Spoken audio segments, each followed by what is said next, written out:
Hi, Mystery Recapped here. Today, I'm going to explain a horror sci-fi movie called Await Further Instructions. Spoilers ahead. Watch out and take care. The movie opens with a couple, Nick and Angie, who have traveled to London to meet Nick's family and celebrate Christmas with them. Nick doesn't seem to be too excited to meet his family, so Angie tries to cheer him up. When they arrive, the couple is greeted by Nick's mom, Beth, who seems very excited to see her son and his girlfriend. Nick then introduces Angie to his grandpa, whom she politely greets, but the grandpa doesn't even respond. Moments later, Nick's father Tony arrives downstairs, but instead of warmly talking to his son, the first thing he asks is why he didn't visit for 3 years. Angie tries to calm things down and introduces herself to Tony, but he also seems very cold toward her. Shortly after, Nick's sister Kate and her husband Scott also show up and excitedly greet everyone. Kate is heavily pregnant and claims that she is worried because most of the hospitals these days are infiltrated with foreign doctors. This instantly upsets Angie, who is a doctor and of Indian descent, so Kate quickly apologizes, saying she didn't mean to offend her, even though that was obviously specifically pointed and offensive. Later, the family members begin watching TV together, during which news about a recent terrorist attack is shown. Upon seeing this, the grandpa begins talking about how it's all because of immigrants in the country, which deeply offends Angie. She tells him that he is wrong, but even Kate sides with her grandpa, which leads to a huge argument between her and Nick. In the end, Nick decides he's had enough, so he storms off upstairs with his girlfriend. Beth then apologizes for what happened and begs him not to leave, but Nick assures her that it's not her fault and hugs her. Afterward, Nick tells Angie that it's getting late, so he suggests waking up early in the morning and leaving without talking to anyone. Elsewhere, we see the grandpa fall asleep in front of the television, which soon starts to malfunction. The next morning, Nick and Angie are about to leave, but when they try to open the door, they notice it's covered with some strange black substance. They check other doors and even all the windows, but it turns out all of them are sealed by something. Nick then grabs an axe and tries to break it, but it doesn't even leave a scratch, and soon the rest of the family also shows up, wondering what's happening. They check the whole house and realize that everything is barricaded and there's no way to get outside. Tony theorizes that there may have been a disaster outside and that the government has quarantined them for their own safety. They turn on the television and on every channel a message appears, instructing the family to stay indoors and wait for further instructions. Tony speculates that it's likely an emergency broadcast, and when they check their cell phones and laptops, they realize they have no internet or signal. However, Tony remains calm and says the government will rescue them and suggests celebrating Christmas like any other day. Later, he speaks privately with Scott and asks him to stand by if things go wrong, and as men, they must sometimes make difficult decisions.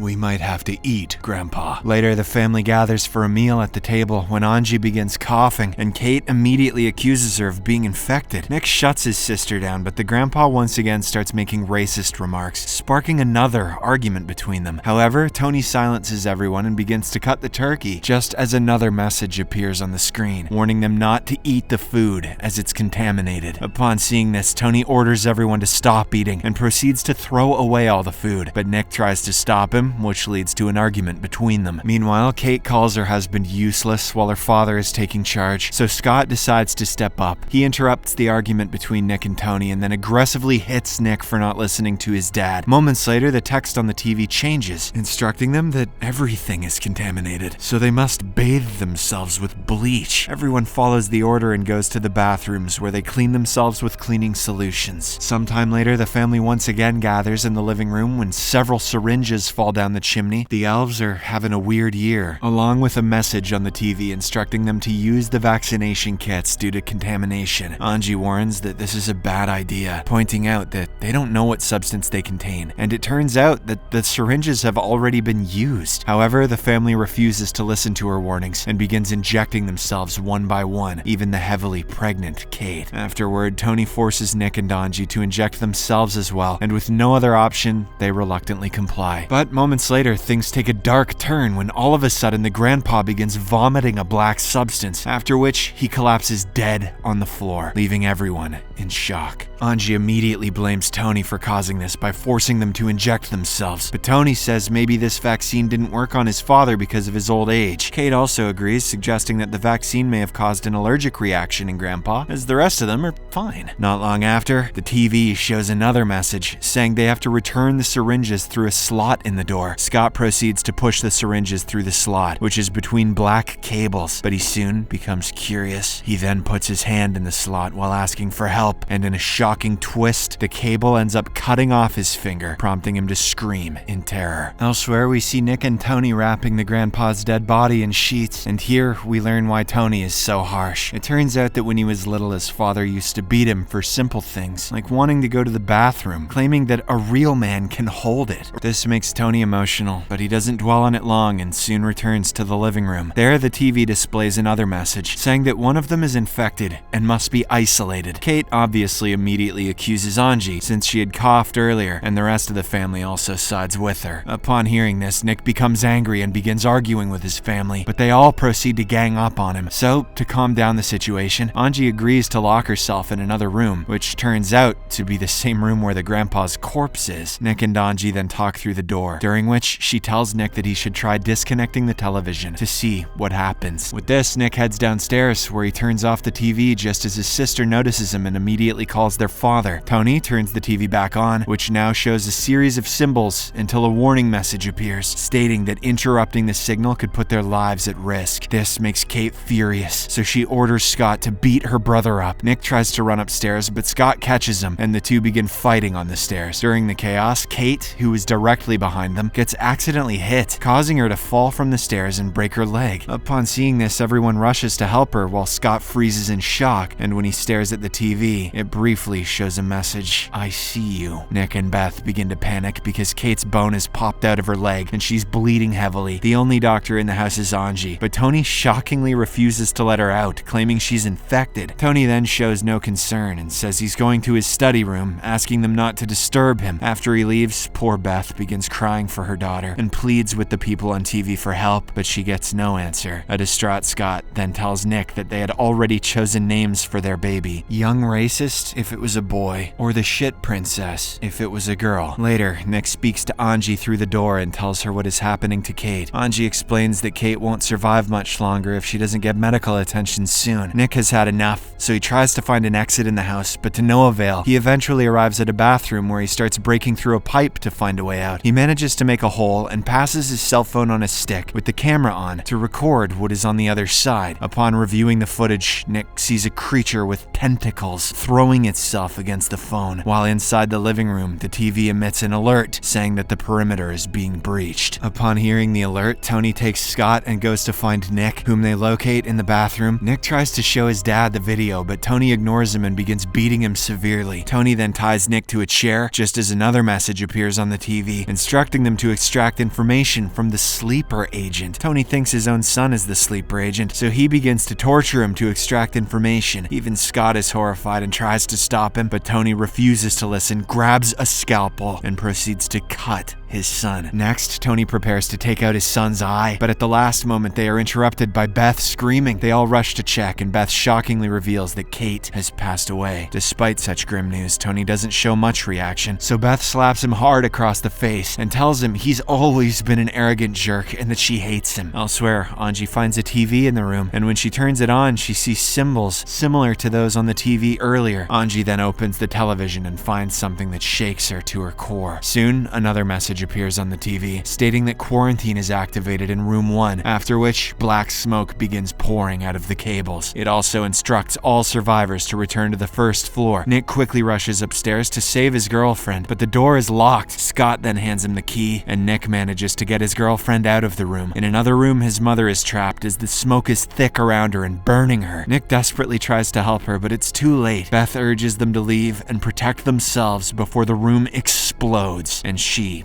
dies. Next, the remaining survivors gather in the living room where the black smoke begins to retreat. A frustrated Nick unplugs the TV, but it stays on, displaying several messages that say, "I am reborn and I bring salvation." Tony, who is an extremist believer, interprets the television as Jesus Christ and begins to rejoice and asks the TV to give him a sign. "Please, Jesus, with your many tentacles, show me the way." At that moment, Kate's belly begins to move and Angie realizes that the baby is still alive and that she can perform a C-section to save it. She then tells Nick how she found a TV in her room, but when she opened it, she discovered a heart inside, as if it were a living being. Just then, the TV commands that they must make a sacrifice for the newborn and even mentions the names Ruby and Lewis, which makes Scott emotional. After worshipping at the TV, Tony and Scott grab Nick for the sacrifice. While Angie desperately tries to stop them, she tells Nick that she will save the baby if he lets go of Nick, and Scott finally relents. Next, Angie proceeds to do the C-section, while Nick and Tony continue fighting, which worries her. She begs Scott to stop Tony if he wants to protect his baby, so Scott rushes to intervene, but Tony stabs him to death with an axe. Tony then begins to strangle his own son, so Angie attacks him with a bottle, leaving him collapsed on the floor. Since he is still alive, Nick drops the TV on Tony's head and finally kills him. However, the threat is far from over, as moments later the collapsed TV rises on its own and a mass of cables begins emerging from its interior. All the windows explode and the same cables appear throughout the house, which gets inside Tony's neck and comes out of his mouth. Tony's body, now controlled by the creature, approaches Nick and demands that he worship it or face extinction. Nick realizes that the creature cannot kill them because they are the only survivors and it needs someone to worship it. He then destroys the heart-like core of the creature inside the TV that triggers a massive explosion, but it ends up changing nothing. Next, we see that the creature is still alive and it uses its cables to ensnare Nick and Angie and brutally kill them. Tony's body, which is still being controlled, lifts the TV and places it next to Kate's body. The cables consume Kate's body, leaving only her skeletal remains and her newborn baby, who is surprisingly alive. The TV then displays another message that says, "Hello, shit princess. Worship me." However, the newborn obviously has no understanding of what's happening. As the movie ends, the camera pulls back to show an extensive shot of the entire neighborhood, revealing that all the houses have been attacked by the same creatures. I'd have been more surprised if that wasn't the case.